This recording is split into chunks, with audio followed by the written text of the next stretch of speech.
Allez, salut à tous, on se retrouve comme d'habitude pour cette petite vidéo du dimanche. Et on fera le tour de mon élevage. On va profiter, pour commencer, comme d'habitude, par les Messard Barbarus. On va se pencher directement au fond du couvain. On voit qu'il y a déjà des belles nymphes qui commencent à se colorer. Ici, on a une belle nymphe de Major. Ici, on a un mélange de couvain et de graines. Donc voilà. C'est un peu bordélique. Ici, elles font du pain de fourmi. Là, on en voit une qui est en train de décortiquer une graine, carrément. On va observer un petit peu. On voit qu'elle a arraché la peau et qu'ils ont accès à l'intérieur.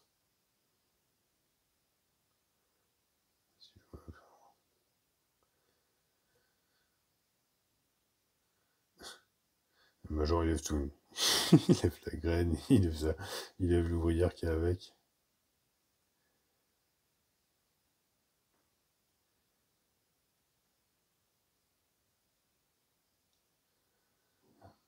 Ils ont quand même pas l'air super adroit avec leur grosse tête là.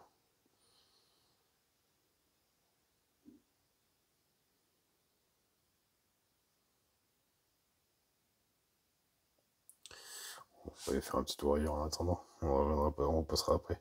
Encore Major, encore des belles laves. Ah, celui-là, il a dû naître il n'y a pas très longtemps, parce qu'il a encore sa tête un peu orangée. Donc voilà, on va passer dans le building, parce que du coup on va pouvoir observer un petit peu le couvain. On s'aperçoit que c'est en train de prendre de plus en plus de place, donc ça c'est toutes des petites larves. En dessous on commence à avoir des nymphes de minor, il me semble, vu la taille. Bon, les vitres sont pas très propres, mais bon, c'est du building. Là-haut on voit encore au fond du couvain. Donc à mon avis, quand ça va commencer à bien se développer, ça va commencer à prendre de la place tout ça. Ici, dans le nid plat, on a des graines, on a des ouvrières. Je viens de réhumidifier juste avant la vidéo, donc on voit bien l'eau ici qui est en train de commencer à passer entre les plaques. On voit qu'elle commence déjà à arriver jusqu'ici, vous voyez. Donc ça ne fonctionne pas trop mal. Bon, ici on voit encore une trace, mais ça va être la dernière humidification. Ça ne prend pas le temps, je pense, d'arriver jusqu'ici encore pour l'instant. J'ai vraiment mouillé, quoi qu'ici ça a l'air bien humide. Et j'ai rempli il y a 20 minutes. Donc du coup, ce nid reste quand même pas mal en termes d'humidité. Je viens de leur remettre aussi de l'eau fraîche, ça leur a fait du bien. Donc voilà, sachant qu'elles ont quand même toujours ces deux tubes, enfin un ici, un dans l'intérieur de chasse, pour donner à boire. Alors il fait pas excessivement chaud, il fait même pas très beau, enfin un peu comme partout je crois. Et ici on est à 23 degrés. 23 degrés dans la DC, et dans le grenier on est à 23,6. Donc il fait pas spécialement chaud, mais ça leur convient très bien comme ça. On va passer vite fait un tour, comme d'habitude, au dépotoir. On peut voir des cadavres, des restes et tout ce qui va avec. Comme d'habitude, ce sont les Messors, maintenant ça tourne. Il n'y a plus trop de changements, on voit à peu près la même chose toutes les semaines. Donc, on est habitué. Allez, on va descendre. Tiens, on va passer chez les Japonicus. Japonicus qui, exceptionnellement, sont... Alors, on voit pas très bien à travers les vitres parce que, tout simplement, l'anti-évasion a coulé. Donc, on va regarder par-dessus. Elles sont dehors, ce qui est assez rare. Donc, on va regarder un petit peu. Elles ont l'air un petit peu plus actives maintenant que je les chauffe. Bon, elles sont bien chauffées hein, parce qu'elles sont à 27 degrés. Donc, voilà. Ici, on va rentrer directement dans le nid. Et là, on s'aperçoit qu'il y a du couvain. Alors, je vais essayer de ne pas avoir ce reflet. Du couvain ici en bas. Ici, on voit que certaines fourmis se sont décalées. C'est rare qu'elles utilisent cet endroit du module. Donc voilà, quand même très calme. La gine, je crois que je l'ai pas vu bouger depuis... je crois que si on regarde sur la vidéo la semaine dernière, elle est déjà collée comme ça au même endroit. Donc en fait, j'ai l'impression qu'elle s'est trouvée... on peut voir hein, ses pattes qui sont dans... Chacune de ses pattes sont dans un trou. Je pense qu'elle s'est agrippée comme ça et qu'elle a décidé qu'elle n'en bougerait plus. Donc du coup, ben voilà. Les super japonicus. C'est de la poussière qu'on voit à l'intérieur. Hein. C'est pas des acariens, je vous rassure. On va passer juste au-dessus là. Chez Mali Perda. Alors elle, qu'il y a un taux d'humidité un peu élevé. On peut voir que tous les cocons qu'il y avait ont éclos. On voit qu'il y en a qui sont toutes jeunes. Elles sont 9 voire 10 ouvrières maintenant. Donc voilà, il faut que je leur donne un petit peu de protéines parce que je me suis aperçu qu'elles aimaient bien les vers de farine et on va certainement, je vais augmenter un petit peu la dose. Alors je leur donne pas vivant pour l'instant, je leur donne fraîchement tué, mais pas qui court. Hein. J'ai pas envie qu'ils me foutent le bordel dans le tube. Donc voilà, donc tout se passe bien. Il y a encore un petit peu de couvain, on peut le voir sous la gine, mais je pense qu'on a fait la première génération. 10 ouvrières, 11 ouvrières, ça va faire avec ce qui reste comme couvain. On n'aura peut-être pas plus d'ouvrières cette année, parce que je crois que les générations sont pas très nombreuses sur les premières. On va sauter juste ici, schéma latéralis, c'est la seule qui est pas dans le bon sens pour que je la filme. Donc on a eu pas mal de naissances, Elles sont passées de 4 à 6, donc on peut pas dire que c'est pas mal. 7 même d'ailleurs. On voit qu'il reste encore du cocon et quelques larves. Tout va tranquillement, je ne renuidifie le nid, elles mangent bien. Il y en a qui sont dehors, là-bas, en train de se balader, mais il y en a 3 dehors. Donc c'est pas mal.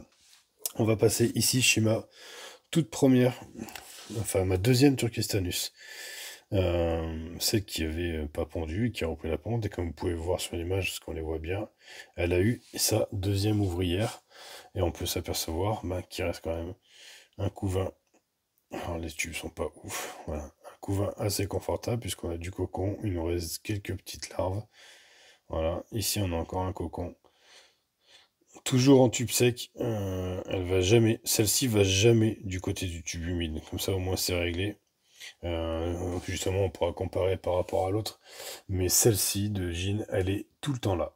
Donc comme ça au moins, l'autre doit pas lui bien lui plaire. J'essaierai de changer le coton et le rendre un peu moins humide. Hop, pardon, je suis sorti du champ.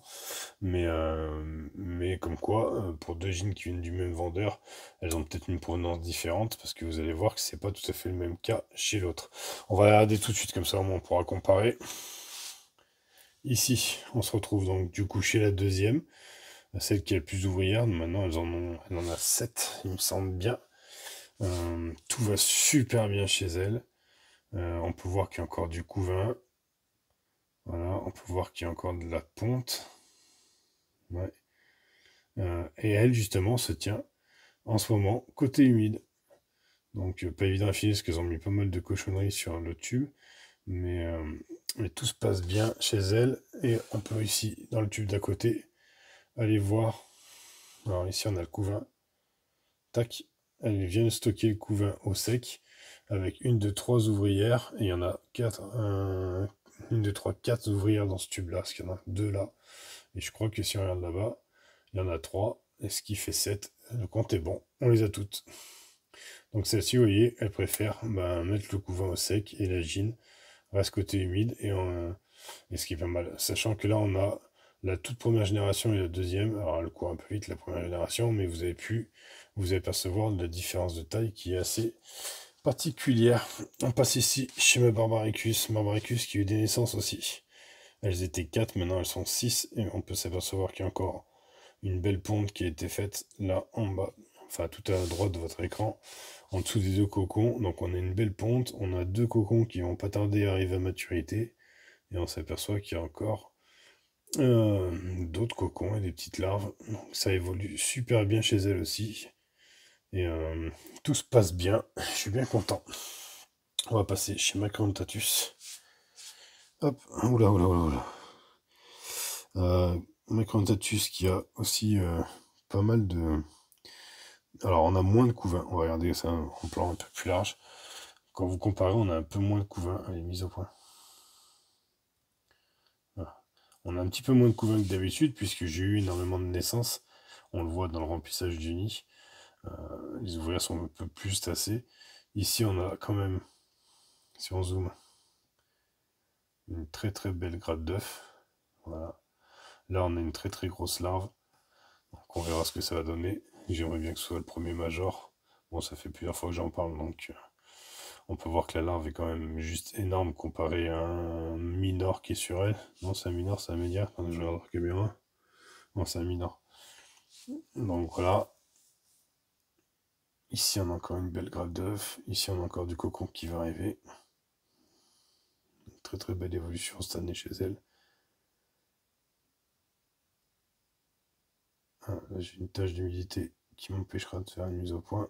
Mais bon, tout se passe bien. Ici, encore des ouvrières bien gâchées. Ouh, celle-là, elle fait une triste mine. Elle est quoi? Elle est en plein nettoyage ou... Ah, elle est peut-être en pleine naissance surtout. Elle est peut-être arrivée il n'y a pas longtemps celle-là pour être nettoyée comme ça. Avoir l'impression qu'elle est pas dépliée en plein. Donc voilà, 2 qui montent la garde, ce qui se passe assez souvent. Et ici, un petit peu de monde dans la DC, est-ce que je les ai nourris aussi? Voilà. Donc tout se passe bien. Qui c'est que j'ai oublié sur cette étagère? Ah oui, la deuxième Crantatus, qui elle aussi se développe bien. On peut voir qu'elle a un couvain de dingue. Elle n'a pas un nombre d'ouvrières qui a augmenté. Par contre, on peut voir qu'il y a des larves de tout stade et des œufs. Donc du coup, tout se passe bien. Mais bon, celle-ci, vous la verrez pas longtemps. Parce que normalement, demain matin, elle s'en va vers d'autres horizons. En échange, une nouvelle espèce arrivera à la maison et vous la découvrirez. Alors, si je me retiens de vous le dire dans cette vidéo, vous la verrez la semaine prochaine. Et si je craque avant la fin, vous aurez au moins le nom de l'espèce qui devrait arriver à sa place. Et en même temps, une petite Scutellarius avec 2 ouvrières qui va partir avec les Crantatus et un petit peu de couvain. Donc voilà, les futurs départs de la maison. Celle-ci aussi, qui est une petite Scutellarius avec une dizaine d'ouvrières et pas mal de couvain. On voit encore de la naissance qui va aussi partir cette semaine. Donc il restera quand même encore une que je vous mettrai en concours, je sais pas quand, mais je vais m'en occuper. Allez, on passe chez les Manica. On va aller jeter un coup d'œil. Ce qui se passe ici, on a toujours nos grosses larves. Alors j'ai le reflet qui m'embête un petit peu. Tac, voilà. Toujours pas d'arrivée de sexuée. Je pense que ce sera pas pour cette année. Ici on a encore de la nymphe. Ici on a encore de la nymphe. Là on a Madame Lagine. Là, juste là. Alors, j'ai fait la poussière, mais pourtant voilà. Je vais essayer de vous la faire la mise au point. Ici on a Madame Lagine tout en haut. Là, qui est en train de se faire soigner. On va pouvoir voir sa belle grappe d'œuf qui est là en même temps. Juste en dessous. Donc voilà. En bas, on a encore du couvain. Un petit peu moins dans les tubes d'en face. Un petit peu moins ici. Là, on va voir. On vient d'avoir la naissance. On va avoir encore des nouvelles variantes. Celle-là, elle est née il n'y a pas très très longtemps quand on voit sa couleur. D'ailleurs, quand on voit celle qui est orange à gauche et celle qui est marron à droite, on voit la différence de taille entre les ouvrières aussi. Très gros polymorphisme chez ces espèces-là. Quelque chose qui me surprend à chaque fois. On arrive à avoir des ouvrières qui ont quasiment la taille de la gine et d'autres qui sont réellement plus petites. Et là, ça se voit bien sur la photo, sur la vidéo, pardon. Ici en bas, encore du couvain. Beaucoup de fourmis. Les tubes commencent à bien se remplir. Voilà. Voilà de chasse. Puisqu'on est là. Pas toujours autant de monde. Hein. Voilà, on a une qui tape une brasse. Voilà. Elle rouverte de la piscine. Elles en profitent. Elles sont vraiment nazes, hein, parce que quand elles sont sur le rebord, c'est elles qui décident d'aller se baigner comme ça. Peut-être qu'elles aiment ça. On a l'impression de faire du surf. Ça, la fin du confinement s'annonce. Elles se disent on va reprendre une activité physique pour être belle cet été sur la plage. Et ben non. Cet été, vous serez encore dans votre aire de chasse. De l'autre côté, bah, moins de monde comme d'hab. Voilà. Allez, on a fait le tour. Ah non, on n'a pas fait le tour. Je vais vous montrer quand même. Alors attendez, du coup, on va devoir vous faire limite vomir en montant sur 3 étages. Voilà. Ici, et maintenant, il va falloir que j'allume la lumière. truc que j'aurais pu faire avant. Voilà. Et on va partir voir. Alors, je sais pas comment je vais les éclairer pour que ça soit bien. On va partir voir les abéréries. Ah. Qui étaient calmes. Qui vont l'être beaucoup moins. Attends, on va zoomer un peu. Abéréries. Avec. Alors, je tiens le téléphone à une main, vous ne voyez pas si je tremble. Alors, avec pas trop de couvain dans le nid. Ici, on a un peu... Là, on a une nouvelle ponte, là. Hop, dans les mandibules de l'ouvrière, pardon. On a la gine qui doit être cachée par là. Raté. Faut vraiment que je fasse quelque chose pour pouvoir les filmer correctement. La gine, elle était là tout à l'heure. Alors, attendez. Que je regarde hors caméra. Ah bah, elle est là, la gine.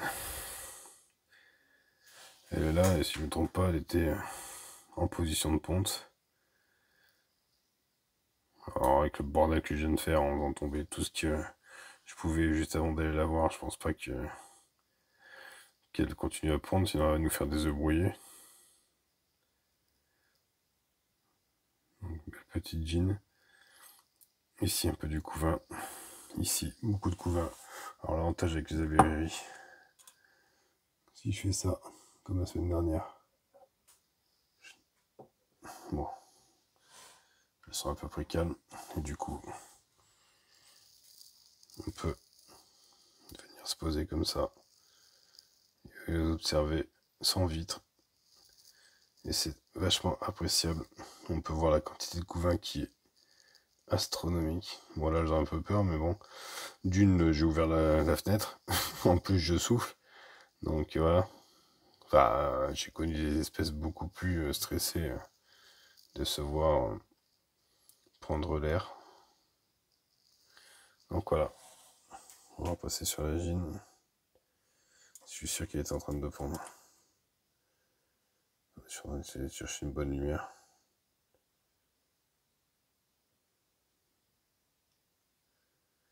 Donc, je vais refermer la DC. Je vais refermer la DC quand même, par sécurité. On va zoomer un peu sur la gine. On va remettre de la lumière.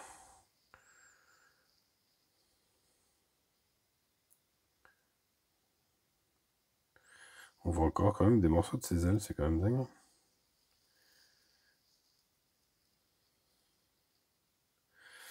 Bon, je ne vais pas traîner plus longtemps. On va arriver aux 18 minutes.